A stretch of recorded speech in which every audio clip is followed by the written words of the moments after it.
and that is what I just don't even want to take my time to explain how people are experienced or not. It's just if they're going to use these airplanes, you need to keep them somewhere. You need to make them take them off somewhere. The Russians going to do everything like they do already now with the tanks to destroy it so quickly as possible, and they are very good at it for the moment.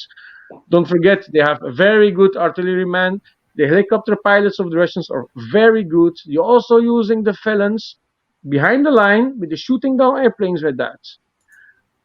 They have very good jet fighters also. Sukhoi 25s. I don't even to talk about the felon or the Sukhoi 35. Only the Sukhoi 25 is an anti-tank weapon. So the Ka-52 and the Sukhoi 25 doing formidable work for the moment.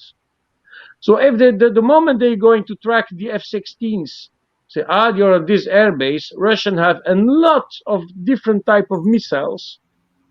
I don't need even to talk about hypersonic, but they're going to use hypersonic because air defense doesn't work against it, to attack the bases. So in my point of view, if the F-16s don't take off via Poland or via Romania, they don't gonna fly for a long time, or don't even going to fly. Because Russia is now tracking everything. They're searching after the F-16s. And there's maybe also a reason why they are not really attacking air bases, to hoping that the F-16 is going to be on these air bases. Russia knows where the air bases are, and they're going to attack them once the F-16s are there. So that is my theory about that type of thing. But there is a very big problem and experience for the moment. And it's never going to be better than that. Never going to change. Because the most experienced people, so I went to an air show in 2019, I think. I saw the Ukrainian Sukhoi 27s, and there was an old guy, pilot, that was their best pilot. He did a solo demo. The guy at the start of the war, so 2022, he was actually in retirement, and he came back in service to help fighting for his country. If you're speaking about one ghost of Kiev that probably existed or that did some good successes, is that person. He died during the war. Yeah, the whole beginning of the war, he died also. And I was their best experienced pilots. But they have very good pilots, but I just don't see it happening. If you're looking how it's happening with the tanks now and the new artillery pieces, how everything going blown up so fast, how going to be that with the F-16s going to be much more faster. And panicking is also something very important in that. Can I answer like question in the chat? Okay. So basically, people in the chat have been asking my age. Okay, so I'll say that I am currently 14 years old. I'll turn 15 in like 2 months. The, No, 14,000 years old. and So, also from the 14. chat, I'm just reading from the chat, an F-16 you can also make take off on the roads. So yes, you can do that, but there's a difference between an F-16, the MiG-29, and the Sukhoi 27. They don't have air intake covers. So a MiG-29 and the Sukhoi 27, or a 30, or a 34, or a 35 can close his air intake and open one in the back to don't suck bad, filthy air. So on the road, if you just say, I'm gonna land and on the road, you need first to clean that road for an F-16. But you need to clean it very properly, like you do it on an airstrip. So no dirt, no debris, otherwise you can explode Like or an aircraft damage your carrier, engine right? very easily. Yeah. Yeah, you need to have form a line of people to actually walk through the entire runway. Exactly, to and clear all the debris. maintain it very well also. A MiG-29 and Sukhoi 27, you don't need to do that. And also maybe not a high payload, but you can also take off from grass strip, from a dirt strip. You don't really need to have tarmac or concrete strip. An F-16, you need to have at least tarmac or concrete strip. Otherwise, you're going to have a major problem. So they just can't choose where to take off and to land. It's a very, very difficult thing. So yes, the F-16, that is also one of the chat, is a formidable plane. Is a very good plane. But you need to have a place to land and take off. And the Russians have formidable planes also, and formidable Medi? air defense system. Oh, Medi is gone.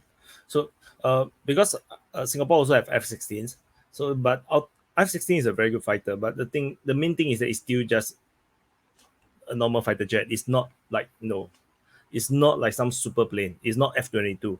So once you get detected by S-300s, S-400, you still get shot down. The same.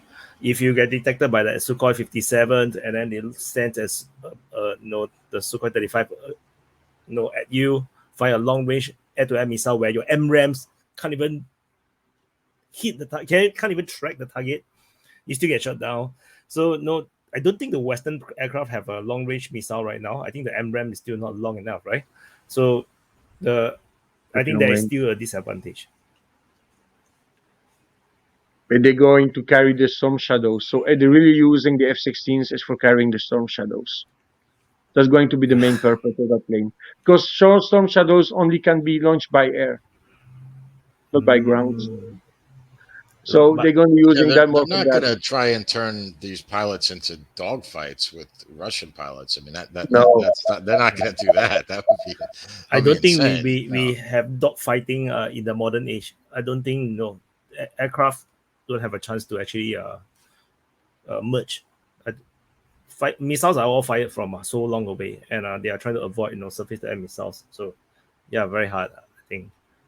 You might see dogfighting in like Taiwan with China because those guys pretty much ain't going to be able to land and take off again, so they might have to fight to the end.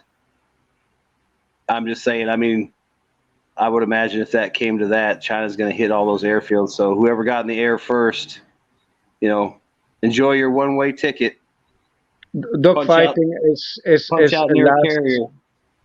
a last way to fight as an aircraft pilot. So they've been trained for that still now, and Russia invested a lot in that. So if you're looking at the Sukhoi 27 platform that evolved until the 35 platform and even the 57 platform, plus they have thrust vectoring. So Sukhoi 30, Sukhoi 35, and the Sukhoi 57 have thrust vectoring. These planes are designed to still do dogfight or special maneuvers against air defense. The problem with the Ukrainians, we normally never going to see some dogfighting or attacking plane to plane, is just because Russia has a lot of air defense and still a lot of air defense. And in theory, they're never going to use an airplane to attack F-16. They're just going to use their missiles. And that's something that Russia always did since they started to use missiles, is prioritize the investments in the army with missiles. There is no country in the world that has so many different type of missiles like Russia. And look where they are now. They have hypersonics. Other countries doesn't have it. And that is a very big problem for the NATO.